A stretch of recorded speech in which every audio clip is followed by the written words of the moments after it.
It's the Garage Shed podcast, and I am Gavin FooRd.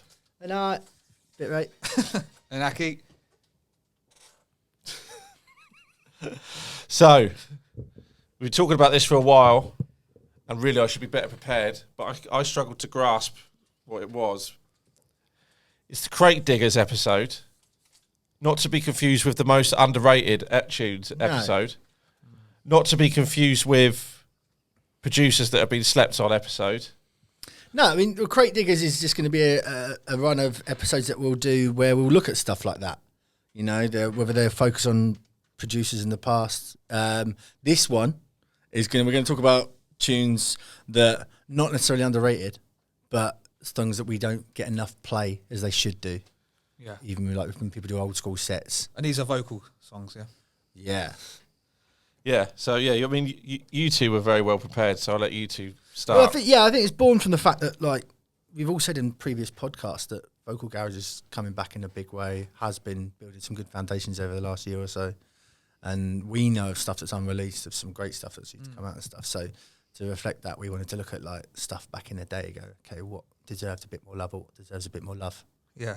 That was some old school tunes. All right, as always, Chris to serve them. Oh, I'm starting. Yeah. You always start. The first pick I'm going to go for is Dion Rakim, Sweeter Than Wine, produced by Club Asylum.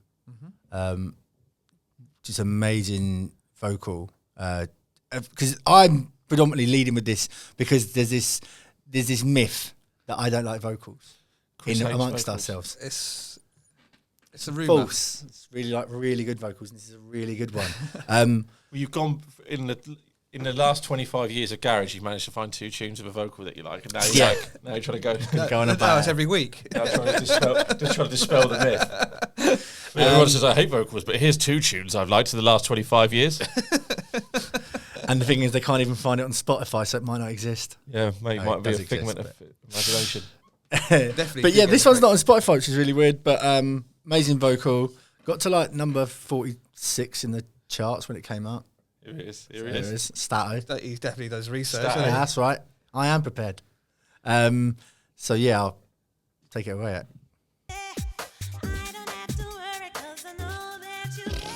What face was that? You just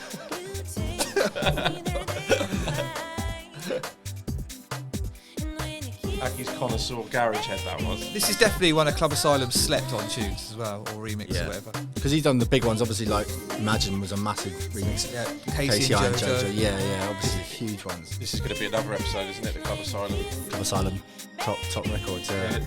Oh, I won't say anymore. Yeah. Well, I'm just grasping what the thing is. I say. I'm trying to, because I was getting angry about underrated. I was actually going for underrated tunes, but even underrated tunes in the last 6 months. I want to do that, but that's a different episode. That's coming. We've got loads of content for days. Yep. But yeah, what are you saying? You feeling that? Yes. That's wicked. Episode done. That is dynamite stuff. No, I had this on the White Label, I think, promo. Like I say, it wasn't one of the big, like, Club Asylum's main tracks, but for me, it's one of my favourites, definitely. Yeah. And it's definitely slept on, so, yeah. I think, the reason I like it most is because it's like the 80s soul vocal. It sounds like it's from the 80s. It's an original song. Yeah. Doesn't sound like it, though. It sounds like it's from like an 80s soul thing. Yeah. Big fan of that. And then also, nothing afterwards.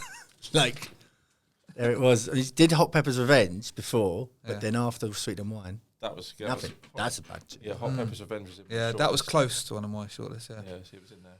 I had a sniff around it. Who's next? Ak. I might need some help with Chris to pronounce her name. Or his name, is it? Definitely. He definitely needs some help. Nitin Sawhney. There you go. That's definitely a guy. Is it? Yeah. That's how much of a Crate Digger it is. The MJ Cole remix of Sunset. Oh. I apologise. I thought it was a female for some Well, the vocalist is a female. Okay, so there you go. Chris looked into the chart positions of his one. You couldn't even look into the into the gender. Again, I don't know of White your one. Label. To me, I thought it was a female artist. Well, the singer's female, but the producer is Nitin Sawhney's. Okay. So that's where I've been confused. Yeah, we'll let you off for that. But yeah, this is definitely a crate digger. Definitely. This was again. This isn't. This to be is one I fair, was there's, angry there's probably a few MJ Cole remixes I could have picked, but this one in particular. Yeah, but that's another episode as well. Isn't it? This episode is just basically talking about other episodes that we're going to do. Yeah. Anyway, I'm going to play his song with a female vocalist. Yeah.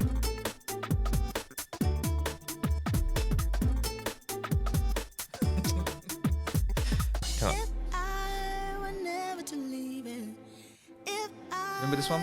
Yeah, this is going to be on my one. Was there another remix as well that wasn't a garage remix? Like a different genre of it. Yeah, I think. Yeah, there's a bunch of remixes. There's another really Nitin good Sawhney was a big. Yeah. I mean, he still is a big name, but he was like Mercury Music nominated, I think. Yeah. As well, like he was a big deal. So yeah, I think the label were just like remixes. There's another one that I can remember, right? Really good one. I remember it being pitched up. I can't remember what genre it was, but I'll look into that. Yeah. So yeah, that's my first pick, and I apologise for the. So I don't need to apologise, mate. Solid pick. Yeah. So on to you then, Gav. Well, once I grasped what it was, once I grasped what we're doing, and it's tunes that I guess tunes that should be in everyone's. If you're doing an old school set, the tunes that should be played. That's how I perceive this with vocals in. That's how I. So the Sovereign remix of Pink, I think, should be played in every old school garage set, and I don't hear it in any. Yeah, I don't hear it enough, especially not enough. It's that was one of the early crossovers that really made a dent. It wasn't official, was I it? think. Yeah. Yeah, it was actually on the official Pink release. Yeah. Really? Yeah, because I had it on that. I didn't have this one on white label. I had it actually on it on the Pink. Because she was an R&B artist at first. This is when she was in the R&B. But I'm wondering if it started as white label. I'm not sure. I think it started as a white label. It definitely did. Yeah, I couldn't get it, so I know. I know it did. But I remember it being a big deal, and I remember it being like one of the big crossover things. Yeah. But like the drums are incredible, the drops incredible. It sound like it doesn't sound. It still sounds like it will bang in the club, and I just don't. Big up to all the DJs that do play it. I'm sure there's going to be people that are saying, "Oh, I fucking play it every set mesh," which is great, and you should be commended for it. But I haven't heard many people play it in the last 10 years or so, and it should be. I think it should be in every set. Yeah, it's definitely a good one for the MCs on when it drops. So should we have a little listen? Yeah.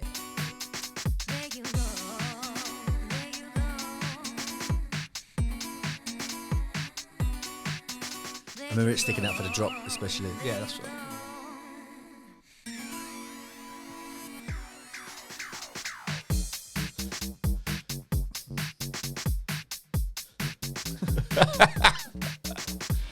Yeah. So yeah, that's my one. That's my first one. Yeah, well done. That's for someone who hasn't grasped the concept. Yeah, I got there in the end. Yeah. It was a hell of a.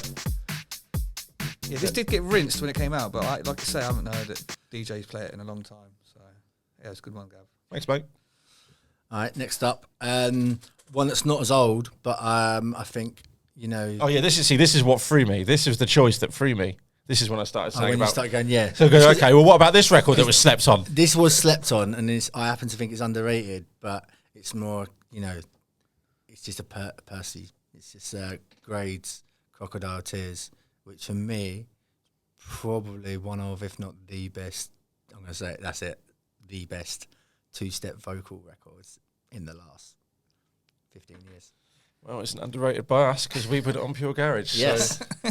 Yeah, I mean, he hasn't done bad since, has he? Uh-huh. For those that don't know, he's got an Emmy-nominated album with Khaled. So that's all right, isn't it? There's all the Nao stuff. Yeah.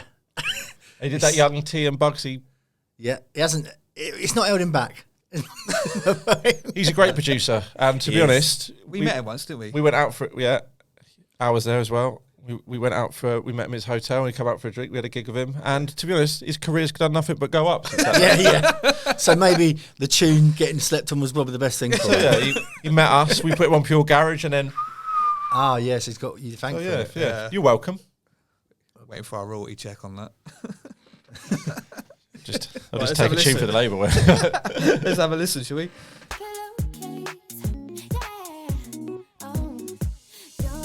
You said best vocal tune in the last 10 years.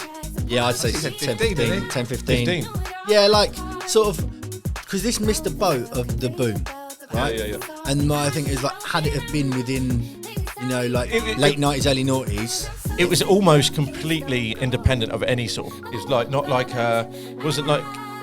Usually there's like 2 or 3 tunes in a thing. This was just it. This just come out like there was nothing like a year either side of it. Maybe like a 3-year period because this was. This is wicked tune. I'd like to do the best vocal tunes for the last 10 years. I think that's another conversation. one. Got to write all these down. We're fully sorted now. Well, we're recording it, so If anything, the view count is going to be pushed up quite a bit from us coming back to look at this video to see what the concept will be.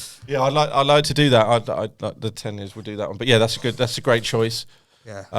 Well done, and well done anyone who put that in a garage compilation. Yes. What's your next pick? Okay, so mine is actually I don't think it ever got properly released, because it was a cover, but it's Jesse's song "Tell Me." I didn't even manage to get a copy of this, so but it would have done well if it got a full I release. had a white label copy. Yeah, it's a cover of the Groove Theory tune from the 90s. Don't you miss that hunt for trying to find a record, and then when that feeling when you get it? Yeah. That I really obviously. This is one I really tried to get hold of, and just never found it. So I've managed. Do you have a record that you never found? Do you have the record that got away? Is this another episode? I don't know. Yeah, I can't think of anything that got away. I had records that it was hard to find. Yeah. When I started DJing and stuff and hunting down those white labels, especially. And It's the Way. No, I searched for that for years before it actually. Oh yeah, there was all the other remixes that were knocking about. You was trying to but find the 99 original, remix, I'd never managed to get a copy of that, and that was huge when that came out. So yeah, I'd say this and that. So I remember I hunted high and low for a copy of The Click, Good Rhymes, when I first started DJing, because that was like, I think came out in 97. It was like one of the first mainstream. Yeah, and ones, that was wasn't it? like before I'd started DJing garage, so that was one already on my list of lots of things I wanted to get right. And I remember finally finding a copy. I think found it on eBay or something like that. Anyway, it got stolen from me at a house party, like in around 2000, I think it was. I was distraught. I was like, It's probably Gav. taking 4 years to find this record, whatever. It's the Way. It was a jungle tune first, wasn't it? Yeah. And it was like a clear vinyl. Yeah, and then it came out on Crunch Records. Which But I brought loads of Hicksy's records off him, and I brought the clear vinyl of It's the Way. He brought his records, going, yeah, I'm going to sell these. That's my Hick. Yeah. I'm going to sell these. Because I'll buy these ones. He went, cool. Because actually, I'm going to borrow these for a set I've got tonight, and never gave them back. I had that record for about 2 hours. No, about 20 minutes. So yeah, Hicksy, bring that back, you scumbag. yeah. So yeah, let's have a listen. This is Jesse's song. Tell Me.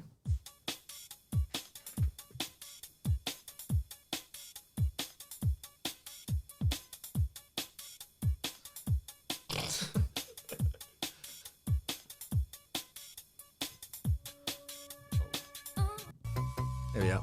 I was gonna say. I started it from the start. Yeah, we heard, mate. Yeah. It was just drums. It's good that we're all prepared. It was just drums kicking the snare. Yeah. Well, I thought the intro was good. That's another podcast. Like I say, Best intros. like I say, many people probably wouldn't have heard this because it actually was quite really rare and like really hard to get hold. I remember this. Yeah, I think many like new school people might not have heard it, but yeah, obviously being the cover and stuff, it's got a lot of 90s nostalgia attached to it and stuff. So yeah, and I saw on YouTube, it's got a lot of comments saying, "Oh, this was one of my favourite tunes." So yeah, so that's my second one.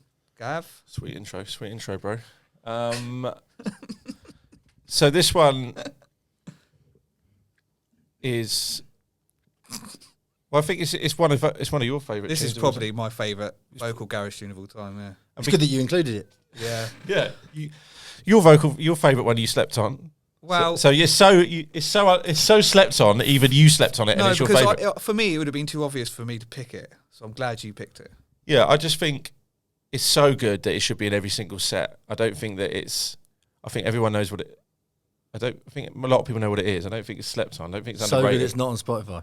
It's not on Spotify for one. No. For one. But it got flagged when you played it, didn't it? Yeah, it got flagged on our stream once. Took our stream down, but it's So not spotted. they're stopping people from hearing this record when everyone should be encouraging people to hear this record. Yeah, it's a shame. What is it? Stop teasing me. It's Y Tribe. Enough is enough. Yeah, Elizabeth Troy on the vocals. Isn't it? Yeah. She's got to be angry. She's got to be petitioning to get that record more out there. It's not on Spotify. Enough is enough, Spotify. Put enough is enough on there. Already enough.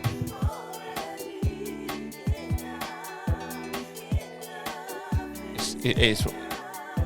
Might be a perfect garage record. I'd say one of the best vocal drops. Yeah. It might be the perfect garage record. Vocal garage record. It's definitely up there. This is another episode we're going to be doing. This is definitely up there. Yeah, this is definitely up there. There's a few others, but there's not many that are better vocal garage records. This sits alongside Little Man. Me. Battle Wookie, like there's a Yeah, few. but that's tough though. It's a This is beautiful my record. personal favourite. I mean, Yeah, It's a Percy. beautiful record. Yeah, can't go wrong with Elizabeth Troy. You said it. Just, yeah. I mean, as a producer, if you get Elizabeth Troy in a vocal, you're just like, yeah, great. You got to worry about it. So yeah. So there's lots for everyone to think about. Yeah, that's our picks, but we want to know what your picks are. Please put them in the comments. And also, any of the other million subjects that we talked about doing in the future, get your things in now so we know the things. Yeah. So, like, best vocal tunes of all time, slept on tunes from any era. Yeah. Like, if Yeah. I said one that was in the last 6 months. I mean, we've done vocal ones here. We could probably do a dub Dub version. Great digging for the dubs. Best MC tunes. Yeah. Well, yeah. Let's. There's loads. Best kick options. drums. Best snares. Oh, best vocal tunes from the last 10 years. 15 on it. 15, Whatever. 10, we'll do it. So yeah, put in what you want to do, put in anything we've missed. And yeah, thank you for watching, subscribe and all that jazz. Wicked. Peace. What up?